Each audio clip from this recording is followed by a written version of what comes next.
നല്ലൊരു പൊതിച്ചോറൊക്കെ ഉണ്ടാക്കി കഴിച്ച് ഒന്ന് മയങ്ങി എണീറ്റപ്പോഴേക്കും പുറത്ത് നല്ല ചാറ്റൽ മഴ. പിന്നെ ഒന്നും നോക്കിയില്ല, പൊതിച്ചോറിനായിട്ട് വാങ്ങിച്ച വാഴയിലയുടെ കുറച്ച് ഭാഗമെടുത്ത് ഇലയുടെ ഉണ്ടാക്കാൻ ഓർത്തു. അതിനായിട്ട് ഞാനിവിടെ വെള്ളം ചൂടാവാനായിട്ട് വെച്ചിട്ടുണ്ട്. ആവശ്യത്തിന് ഉപ്പും കൂടി ഇട്ടിട്ട് വേണം നമ്മൾ തിളയ്ക്കാനായിട്ട് വെക്കാൻ. ഞാനിവിടെ ഡബിൾ ഹോസിൻ്റെ പൊടിയാണ് എടുത്തേക്കുന്നത്. ഇത് വറുത്ത അരിപ്പൊടിയാ. അത് ഞാനൊരു 2 ഗ്ലാസ് എടുക്കുന്നുണ്ട്. ഈ ഒരു ഗ്ലാസ്സിന് 2 ഗ്ലാസ് അരിപ്പൊടിയാണ് ഞാൻ എടുക്കുന്നത്. നമ്മളിവിടെ റെൻറ്റിന് നിൽക്കുന്നതായതുകൊണ്ട് തന്നെ കിച്ചണൊക്കെ വളരെ കുഞ്ഞുതാ. തമിഴ്നാട്ടിൽ പിന്നെ പറയണ്ടല്ലോ, റെൻറ്റ് നല്ലോണം ഉണ്ട് താനും. കിച്ചണൊക്കെ വളരെ കുഞ്ഞതാണ്. അതാണ് ഈ ഒരു ബാക്ക്ഗ്രൗണ്ട്. ഞാനിവിടെ ഒരു അരമുറി തേങ്ങ എടുക്കുന്നുണ്ട്. ചെറിയൊരു തേങ്ങയുടെ അരമുറിയാണ്. ഇനി നമുക്ക് ഈ പൊടിയിലേക്ക് വെള്ളം ഒഴിച്ചു കൊടുക്കണം. 2 ഗ്ലാസ് അരിക്ക് ഞാൻ 2.25 ഗ്ലാസ് വെള്ളം ഒഴിച്ചിട്ടുണ്ട്.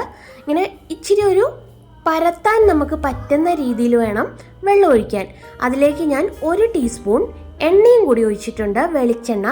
ഇനി നമുക്ക് ശർക്കരയും തേങ്ങയും കുറച്ച് ജീരകപ്പൊടിയും ഏലക്കാപ്പൊടിയും കൂടിയിട്ട് നല്ലതുപോലെ ഒന്ന് മിക്സ് ചെയ്തെടുക്കാം.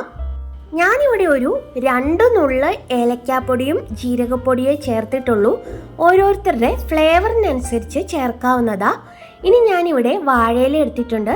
16 രൂപ കൊടുത്തിട്ടാണ് ഞാൻ 2 വാഴയില വാങ്ങിച്ചത്. ഇനി നമുക്ക് മാവിൽ നിന്ന് കുറച്ചെടുത്ത് വാഴയിലയിൽ വെച്ച് കൈ ഒന്ന് നനച്ചു കൊടുത്ത ശേഷം നല്ലതുപോലെ ഒന്ന് പരത്തിയെടുക്കാം. അധികം കട്ടിയില്ലാതെ പരത്തുന്നതാണ് നല്ലത്. ഇനി നമുക്ക് നമ്മുടെ തേങ്ങയും ശർക്കരയുടെയും കൂട്ട് ഇതിലേക്ക് വെച്ചു കൊടുക്കാം. നമ്മളുടെ മധുരത്തിന് ആവശ്യത്തിനുള്ള ശർക്കര ചേർക്കാട്ടോ. അപ്പം നമുക്ക് ഇത് വെച്ചു കൊടുത്ത ശേഷം ഒന്ന് മടക്കിയെടുക്കാം. ഞാനിവിടെ എടുത്ത ഗ്ലാസ്സിന് 2 ഗ്ലാസ് അരിപ്പൊടിക്ക് 5 അടയാണ് ഇവിടെ കിട്ടിയേക്കുന്നത്. അധികം കട്ടിയൊന്നും ഇല്ലാതെ നൈസായിട്ട് പരത്തിയെടുത്ത 5 അട. ഇനി നമുക്കിത് നല്ലതുപോലെ ഒന്ന് ആവി കയറ്റിയെടുക്കാം. ഇവിടേക്ക് ഞാൻ അപ്പച്ചെമ്പൊന്നും കൊണ്ടുവന്നിട്ടില്ല. ഇനിയിപ്പോൾ കുറച്ചു നാളും കൂടിയേ ഞാനിവിടെ നിൽക്കുന്നുള്ളൂ. അതുകൊണ്ട് തന്നെ ഇതാണിപ്പോൾ എൻ്റെ സ്റ്റീമർ സെറ്റപ്പ്. ഒരു പാത്രത്തിലേക്ക് വെള്ളം ഒഴിച്ചു കൊടുത്ത ശേഷം കേക്കൊക്കെ നമ്മൾ ഓവൻ ഇല്ലാണ്ട് ബേക്ക് ചെയ്തെടുക്കൂലേ, ആ സമയത്ത് വെക്കണ ആ സ്റ്റാൻഡിലേക്ക് ഞാനിവിടെ ഓരോ അടയും വെച്ച് കൊടുക്കുന്നുണ്ട്. എന്നിട്ട് ഇത് നമുക്ക് മൂടി വെച്ചിട്ട് നല്ലതുപോലെ ഒന്ന് വേവിച്ചെടുക്കാം. ഇപ്പം നമ്മൾ അട വെച്ചിട്ട് ഒരു 10 മിനിറ്റ് ആയിട്ടുണ്ട്. അപ്പോഴേക്കും അടിപൊളിയായിട്ട് നമ്മുടെ അട റെഡി ആയിട്ടുണ്ട്.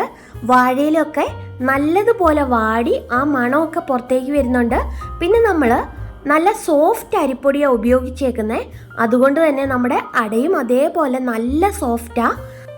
നാവിലിട്ട അലിഞ്ഞു പോകുന്ന ഇലയിടാന്ന് കേട്ടിട്ടില്ലേ? അതാണിപ്പം നമുക്ക് കിട്ടിയേക്കുന്നത്. അടിപൊളിയായിട്ട് വെന്ത് അതിലെ ആ ശർക്കരയൊക്കെ നല്ലതുപോലെ ഉരുകി ജീരകത്തിൻ്റെയും ഏലക്കയുടെയും ഒക്കെ മണം പരത്തുന്ന അടിപൊളി ഇലയട. വീഡിയോ ഇഷ്ടമായാൽ സബ്സ്ക്രൈബ് ചെയ്യാൻ മറക്കല്ലേ.